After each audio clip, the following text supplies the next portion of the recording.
Liverpool got back to winning ways again in the Premier League as they beat Wolves 2-1 at Anfield. In today's video, we will of course discuss the major talking points from the game, all whilst going over some transfer news as the club have reportedly accelerated a plan to sign a centre-back after the Virgil van Dijk latest. But first, hit the like button and subscribe to the channel for daily Liverpool content. But first, Cody Gakpo is a notable absentee from Liverpool's matchday squad for the visit of Wolves, with the informed left winger failing a late test over his fitness. Until Sunday, Gakpo had made more appearances than any other Liverpool player under Arne Slot, with 36, but the Dutchman has now been levelled by Mohamed Salah. It comes with the number 18 absent from the squad entirely as the Reds look to put their frustration behind them with a win over the Premier League's 17th place side. Gakpo had been revealed as a doubt in the build-up with a knock picked up in the 2-2 draw with Everton on Wednesday night, and that injury has now been confirmed. He is one of 4 players to miss out, with Joe Gomez and Tyler Morton also injured and Curtis Jones suspended. Slot made only 2 changes to his starting lineup from the Merseyside derby, with Diogo Jota replacing Gakpo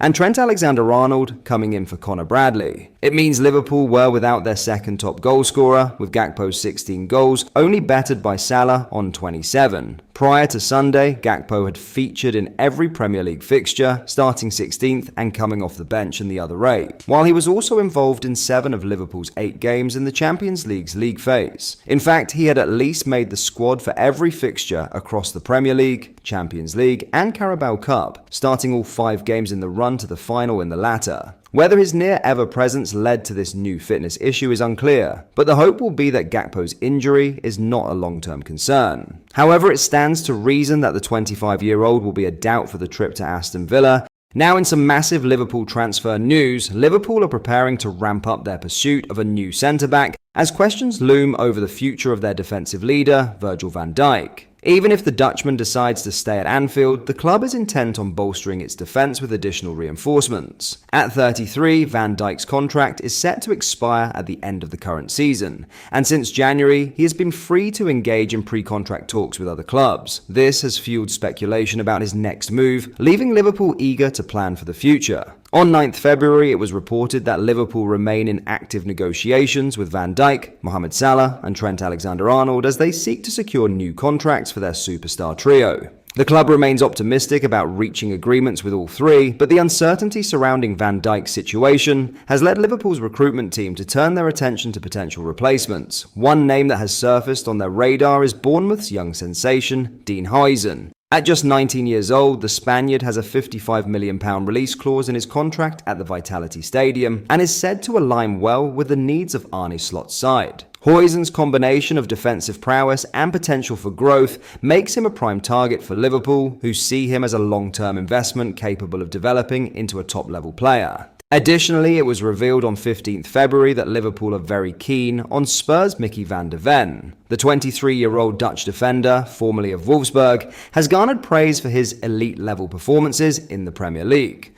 Sources close to the club suggest that Van de Ven is seen as a player who could immediately slot in alongside Ibrahima Konate or even partner Van Dijk if he stays. His versatility and high ceiling make him a priority target, especially with Arne Slot giving the green light for his pursuit. Liverpool's recruitment team has been working diligently behind the scenes to ensure that they are prepared for any eventuality regarding Van Dijk's future. In addition to Huijsen and Van de Ven, the Reds have also shown interest in Crystal Palace and England star Mark Guehi. The Palace captain has impressed with his Premier League experience, leadership qualities and consistency, making him another viable option for Liverpool's defensive reshuffle. However, Guehi's potential transfer could spark a bidding war as Arsenal, Chelsea, Spurs and Newcastle have all expressed interest in the centre-back. As the summer window approaches, Liverpool will face stiff competition for his signature, but they remain focused on strengthening their backline with a player who can bring both experience and leadership to the heart of the defence. In what could be a busy summer for the Reds, the club is positioning itself to remain competitive at the highest level, with or without their long-time defensive stalwart Virgil van Dijk. In this part of the video, we will go over our 5 biggest talking points from our 2-1 win against Wolves yesterday. A nervy second half and a lack of momentum followed a much-needed Luis Diaz performance against Wolves. Number 1. Diaz back in form on the left. After going 10 games without a goal or an assist, Luis Diaz returned to his more natural left wing role and secured one of each in the first half. The important opening goal was the kind you need when you've not found the net in 2025 despite making 8 starts bundled in, as he was likely fouled following work by Mohamed Salah on the right and a failed intervention from Wolves defender Cody Gakpo. Diaz was then involved again to win the penalty from which Salah scored, putting Jose Sa in a position where he felt he could get the ball, but Diaz beat him to it and drew the foul.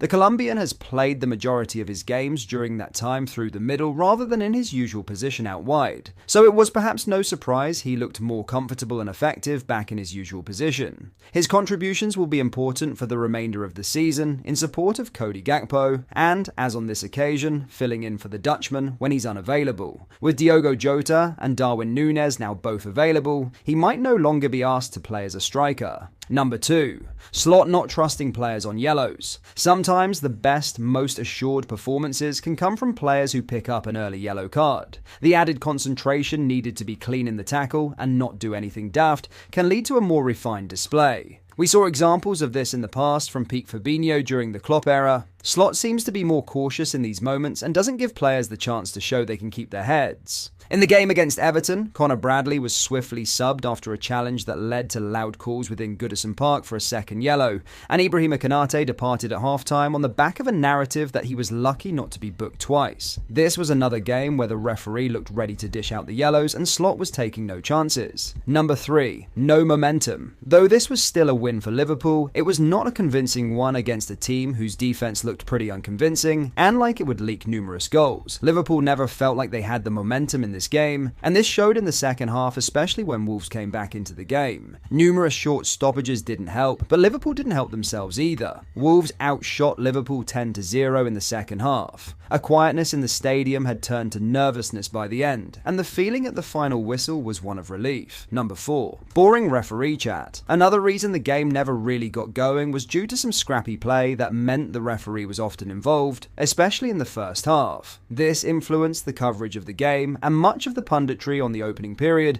felt like an analysis of refereeing decisions rather than football. As mentioned above, the referee played a part, but most of the ongoing discussion of individual decisions throughout the game was unnecessarily detailed and made it worse. Sometimes decisions play a big part in a game and warrant discussion, but this didn't really feel like one of those games, yet many moments of refereeing were still raised regardless.